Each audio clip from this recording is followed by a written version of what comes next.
The boys. And where was I last time when I left off? I was saying how the series had missed the entire point of the comic by making Starlight into a superhero. Like you said, I'm a superhero.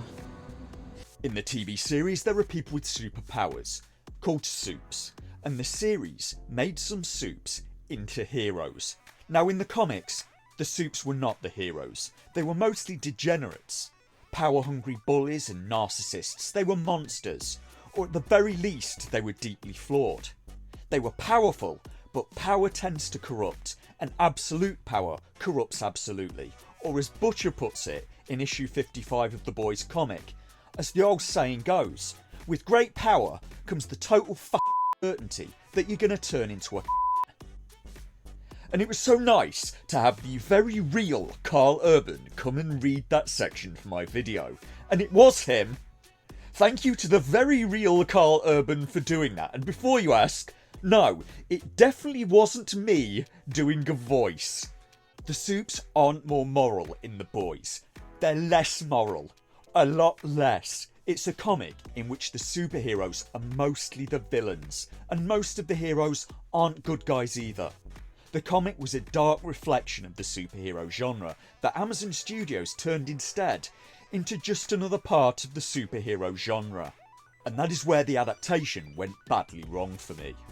They made some of the supes into heroes and that totally misses the point of the comic. They were not heroes. They were mostly evil and utterly incompetent, and the ones that they made into heroes are Starlight and Queen Maeve, in what looks like a pretty blatant attempt to make the show more feminist.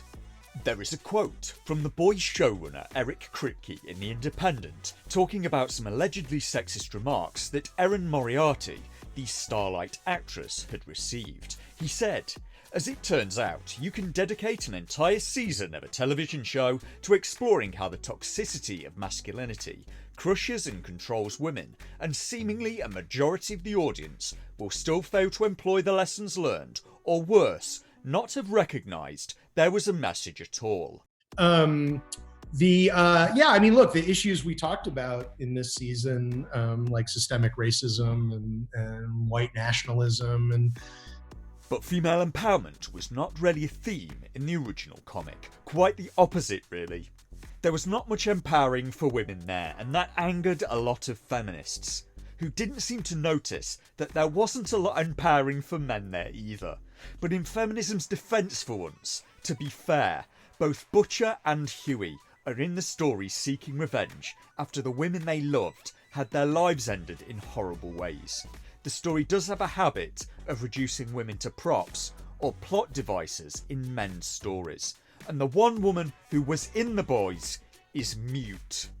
The series also heavily tones down the content of the comic, and if you think the series goes too far in places, try the comic, I dare you. It is not for the easily offended, and there is a lot in there that I just can't put up on YouTube. Most of the characters in The Boys are lampooning famous superheroes. Homelander is Superman, Queen Maeve is Wonder Woman, Jack from Jupiter is the Martian Manhunter, and etc. And going into what the character of the Batman equivalent, Tech Knight, does in the comic would straight up get me banned from YouTube, I think. But how can I put it? Tech Knight has some problems with both his libido and impulse control. The Boys' version of Charles Xavier of the X-Men, John Godolkin, yes, he has a strong interest in, let's call it, affairs with extremely young partners.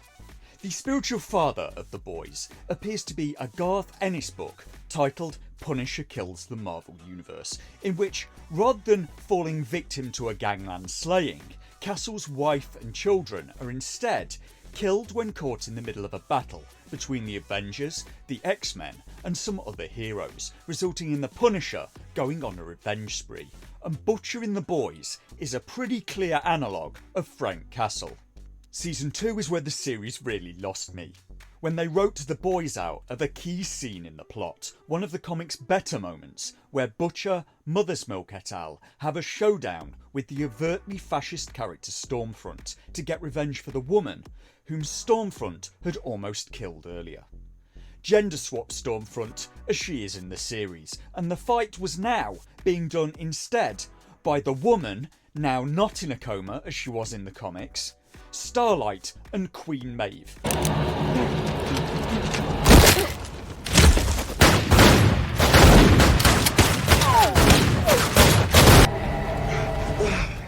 Hey, Kraut.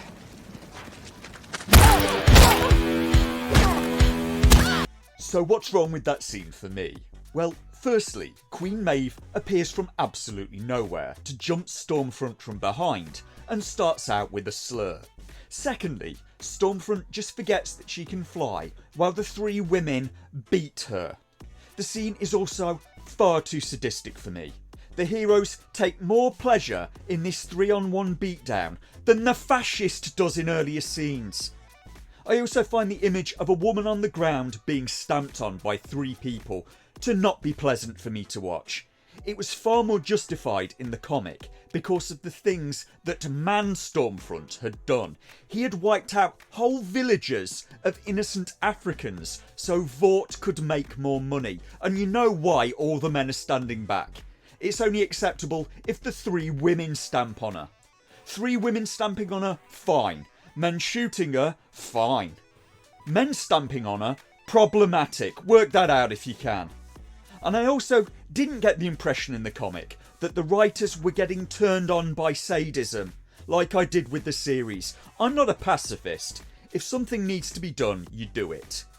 But you're not supposed to enjoy stamping on and kicking someone on the floor. You're enjoying this far too much, and it made me uncomfortable. And the boys were now merely spectators.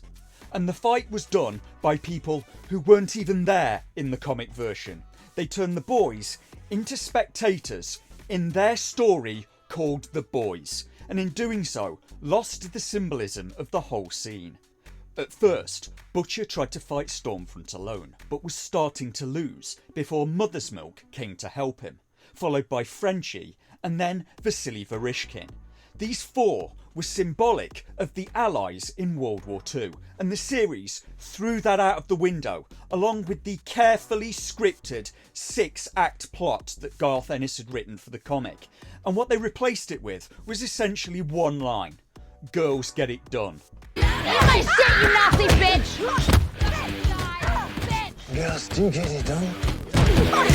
Topically, after my review of The Last of Us, The Boys was just another bait and switch, using an existing IP as a vehicle for current year American political propaganda. They took The Boys and made it more feminist, more LGBT, so that only makes The Boys and almost every other American series for the last 20 years. Listen, you got at least 3/4 of your life to go.